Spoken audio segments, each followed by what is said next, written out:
sangat penting bagi kehidupan kita. Semua makhluk hidup membutuhkan energi. Tahukah kamu sumber-sumber energi yang ada? Ayo kita pelajari berikut ini. Ayo berdiskusi. Energi merupakan kemampuan atau kekuatan yang mendukung manusia untuk melakukan suatu hal. Selain memanfaatkan energi, ada pula usaha manusia untuk mengubah energi menjadi bentuk energi yang lain. Coba perhatikan gambar di samping. Sumber energi apa yang digunakan dan dihasilkan pada kegiatan tersebut? Diskusikan bersama teman kelompokmu. Matahari memiliki peran yang sangat besar dalam kehidupan karena merupakan sumber energi terbesar di bumi. Panas matahari berpengaruh terhadap aktivitas manusia dan makhluk hidup lainnya di bumi. Ayo mengamati. Perhatikan gambar berikut ini. Apa yang diceritakan pada gambar tersebut? Gambar tersebut menceritakan tentang pemanfaatan energi matahari bagi kehidupan manusia.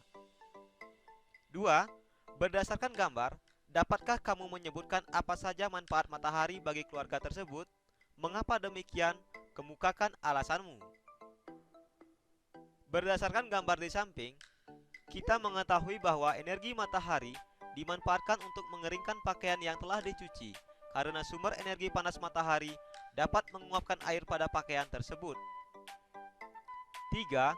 Apakah kamu dapat menyebutkan contoh kegiatan lain tentang manfaat matahari bagi kehidupan kita sehari-hari? Berikut adalah beberapa contoh manfaat energi matahari bagi kehidupan kita sehari-hari. Yang pertama, energi panas matahari digunakan oleh petani untuk menjemur padi. Yang kedua, energi panas matahari digunakan oleh nelayan untuk menjemur ikan asin. Yang ketiga, energi panas matahari digunakan oleh manusia sebagai pembangkit listrik tenaga surya melalui sebuah alat yang bernama panel surya. Sekarang, temukan sebanyak-banyaknya manfaat energi matahari bagi makhluk hidup dalam bentuk peta pikiran di bawah ini. Sertakan gambar agar lebih menarik. Manfaat energi matahari yang pertama, yaitu energi matahari dimanfaatkan untuk menjemur pakaian. Yang kedua, energi matahari dimanfaatkan untuk membuat garam oleh petani garam. Yang ketiga, energi matahari dimanfaatkan untuk menjemur ikan asin oleh nelayan. Yang keempat, energi matahari membantu kesehatan tulang, terutama energi matahari di pagi hari. Yang kelima, energi matahari dimanfaatkan sebagai sumber pembangkit listrik tenaga surya melalui sebuah alat yang bernama panel surya. Yang keenam, energi matahari dimanfaatkan oleh tumbuhan dalam proses fotosintesis. Ayo mencari informasi, mengidentifikasi sumber daya alam dan pemanfaatannya. Energi yang digunakan oleh makhluk hidup berasal dari alam. Segala sesuatu yang berasal dari alam dan dimanfaatkan oleh manusia untuk melangsungkan hidup disebut dengan sumber daya alam. Sumber daya alam ada dua jenisnya. Yang pertama, sumber daya alam yang dapat diperbarui. Yang kedua, sumber daya alam yang tidak dapat diperbarui. Ayo membaca. Indonesia memiliki sumber daya alam yang berlimpah. Disebut sumber daya alam karena berasal dari alam. Penduduk Indonesia dapat menikmati sumber daya alam tersebut untuk memenuhi kebutuhannya. Laut Indonesia terkenal karena ikannya, lahan yang subur menghasilkan padi, jagung, serta tumbuhan lainnya yang sangat berguna bagi penduduk. Gas bumi, minyak, serta logam banyak memberikan manfaat bagi masyarakat. Sumber daya alam terbagi menjadi dua. Yang pertama, sumber daya alam yang dapat diperbarui dan sumber daya alam yang tidak dapat diperbarui. Sebagai anak Indonesia, kamu harus tahu apa saja yang termasuk ke dalam keduanya dan apa dampaknya apabila kita kekurangan keduanya. Penggunaan sumber daya alam berlebihan akan mempengaruhi kehidupan manusia. Kita harus menghemat penggunaan sumber daya alam. Sumber daya alam yang dapat diperbarui, misalnya tumbuhan, hewan, sinar matahari, angin, dan air. Sumber tersebut termasuk kelompok sumber daya alam yang dapat diperbarui karena terus tersedia dan dapat kita kelola untuk kita perbanyak jumlahnya. Jumlah sumber daya alam ini sangat berlimpah. Agar sumber daya alam ini tetap tersedia, kita harus menggunakannya dengan bijak dan melestarikannya. Sumber daya alam ini sangat penting untuk dijaga keberadaannya. Minyak bumi, emas, besi, dan berbagai tambang termasuk ke dalam kelompok sumber daya alam yang tidak dapat diperbarui. Mengapa demikian? Karena jumlahnya sangat terbatas. Untuk menghasilkan minyak bumi diperlukan waktu yang sangat lama. Oleh sebab itu, kita harus hemat menggunakan sumber daya alam ini. Ayo berlatih. Setelah memahami sumber daya alam, jawablah pertanyaan berikut. Yang pertama, berdasarkan teks tersebut, berikanlah masing-masing 3 contoh sumber daya alam yang dapat diperbarui dan yang tidak dapat diperbarui. Contoh sumber daya alam yang dapat diperbarui, misalnya tumbuhan, hewan, sinar matahari, angin, dan air. Contoh sumber daya alam yang tidak dapat diperbarui, misalnya minyak bumi, emas, dan besi. Nomor 2, berilah 3 contoh lain di luar teks tersebut tentang sumber daya alam yang dapat diperbarui dan yang tidak dapat diperbarui. Contoh sumber daya alam yang dapat diperbarui masih sama, yaitu ada tumbuhan dan hewan. Namun, ada satu hal yang berbeda, yaitu tanah. Tanah termasuk jenis sumber daya alam yang dapat diperbarui. Berikutnya, contoh sumber daya alam yang tidak dapat diperbarui, di antaranya gas alam, batu bara, dan aluminium. Nomor 3, berikanlah contoh kegiatan ekonomi yang memanfaatkan kedua jenis sumber daya alam tersebut. Contoh kegiatan ekonomi yang memanfaatkan sumber daya alam yang dapat diperbarui, misalnya tumbuhan. Kegiatan ekonomi yang memanfaatkan tumbuhan seperti kegiatan pertanian dan perkebunan, misalnya petani kopi, teh, petani padi, dan perkebunan sawit.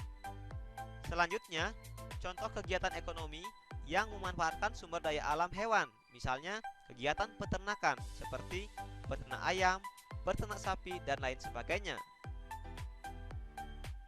Selanjutnya, contoh kegiatan ekonomi yang memanfaatkan sumber daya alam yang tidak dapat diperbarui, misalnya kegiatan penambangan batu bara, minyak bumi, gas alam, dan lain sebagainya. Apa perbedaan hak dan kewajiban? Hak adalah segala sesuatu yang kita peroleh atau kita dapatkan. Misalnya hak kita terhadap penggunaan air, yaitu mendapatkan air bersih dan sehat. Kemudian, agar hak kita terpenuhi dengan baik, maka kita harus melaksanakan kewajiban terlebih dahulu. Begitu juga dalam memanfaatkan air. Untuk mendapatkan hak terhadap air, kita terlebih dahulu harus melaksanakan kewajiban terhadap pelestarian air dengan baik. Ayo kita lihat apa saja kewajiban kita terhadap pelestarian air. Kewajiban adalah segala sesuatu yang harus kita laksanakan dengan penuh tanggung jawab. Misalnya, kewajiban kita terhadap pelestarian air yaitu menjaga sungai dari sampah dan limbah. Artinya, tidak membuang sampah atau aliran limbah ke sungai. Kemudian, menggunakan air bersih dan sehat secukupnya. Jika sudah menggunakan air, maka kita harus menutup keran. Ayo mengamati. Perhatikan gambar berikut ini. Pernahkah kamu membuat kincir angin? Apa sumber energi yang dapat membuat kincir angin bergerak? Diskusikan bersama teman sebelahmu. Ya, kincir angin dapat bergerak karena digerakkan oleh energi angin. Ayo membaca. Kincir angin merupakan sebuah benda berbentuk baling-baling. Di Belanda, energi angin dimanfaatkan juga sebagai sumber energi pembangkit listrik. Kincir angin digerakkan oleh energi angin. Selain untuk menggerakkan kincir, energi angin memiliki banyak manfaat untuk kehidupan. Misalnya, untuk menggerakkan perahu layar para nelayan pada zaman dahulu, untuk bermain layang-layang, dan untuk mengisi angin pada ban kendaraan. Siti memiliki kincir yang terbuat dari kertas. Ia senang memainkannya. Siti belajar membuat kincir angin dari ayahnya. Menurut ayahnya, kincir angin yang sebenarnya bisa digunakan untuk menggerakkan alat penumbuh padi atau gandum. Selain itu, kincir angin juga bisa digunakan untuk menggerakkan alat untuk memompa air. Selain membuat kincir angin dengan kertas, kita juga bisa membuat kincir air dengan menggunakan bahan botol plastik. Perhatikan kedua gambar berikut ini. Pada gambar pertama, merupakan kincir angin yang digunakan sebagai pembangkit energi listrik. Sedangkan pada gambar kedua, merupakan contoh pemanfaatan kincir air yang digunakan sebagai pembangkit tenaga listrik. Ayo mengamati. Diskusikan bersama temanmu. Perhatikan kedua gambar berikut ini. Apa yang diceritakan dari gambar tersebut? Dari gambar di atas, pada gambar 1, terlihat seorang anak sedang menonton TV. Sedangkan pada gambar 2, terlihat keluarga sedang menonton TV. Dari kedua gambar tersebut, terlihat sama-sama sedang menonton TV. Dengan kata lain, dapat disimpulkan, kedua gambar di atas menceritakan tentang pemanfaatan energi listrik. Kemudian yang kedua, sebutkan peristiwa pada gambar yang terkait dengan sumber energi listrik. Pada gambar 1, yang terkait menceritakan tentang pemanfaatan energi listrik, yaitu saat menghidupkan TV, menghidupkan lampu, menghidupkan kipas angin, dan menghidupkan radio. Sedangkan pada gambar 2, yang terkait menceritakan tentang pemanfaatan energi listrik, yaitu saat menghidupkan TV, menghidupkan lampu, dan kipas angin. Dengan demikian, kita dapat menyimpulkan sumber energi apa yang membuat lampu dan TV bisa menyala. Ya, sumber energi yang bisa membuat lampu dan TV menyala adalah sumber energi listrik. Listrik merupakan sumber energi yang membantu kita melakukan aktivitas sehari-hari.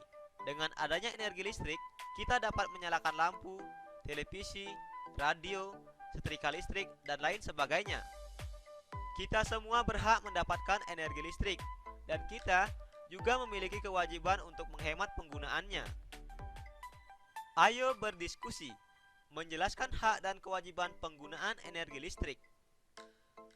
Kita berhak menggunakan listrik untuk memenuhi kebutuhan. Kita juga memiliki kewajiban untuk menghemat penggunaannya agar sumber energi tersebut dapat dimanfaatkan dalam jangka waktu yang lebih lama. Penghematan energi listrik juga dilakukan untuk mengurangi biaya penggunaan energi, serta menghindari pemanasan global akibat penggunaan bahan bakar fosil sebagai pembangkit listrik.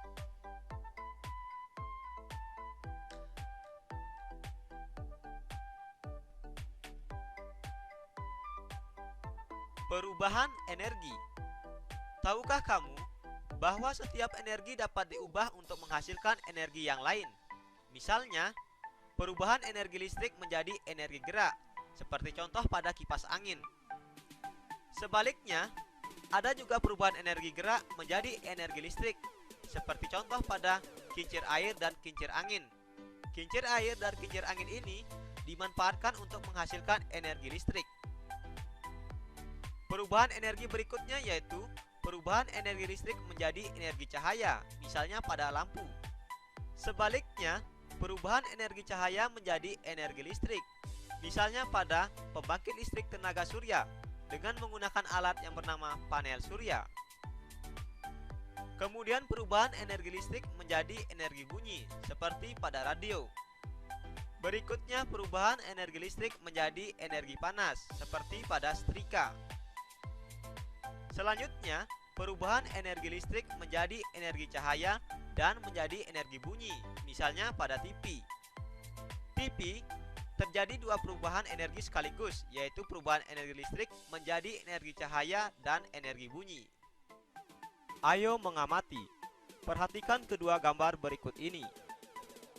Indonesia mempunyai sumber daya alam yang melimpah, salah satunya berasal dari laut, seperti ikan dan garam.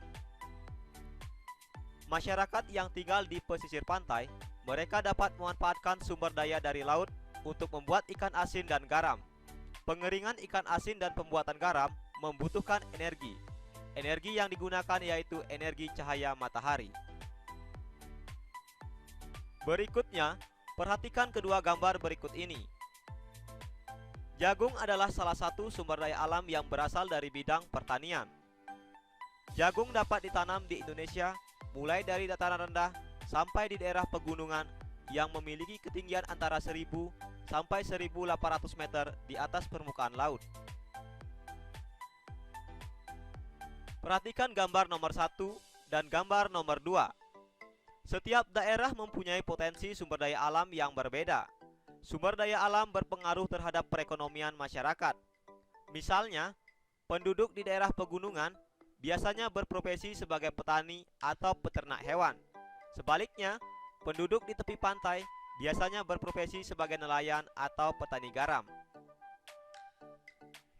Setiap daerah saling berhubungan meskipun memiliki sumber daya alam yang berbeda. Misalnya, penduduk di pegunungan dapat menikmati sumber daya alam yang dihasilkan di tepi pantai. Begitu juga sebaliknya. Hal itu dapat terjadi karena penduduk di tiap daerah menjual hasil sumber daya alamnya ke daerah lain.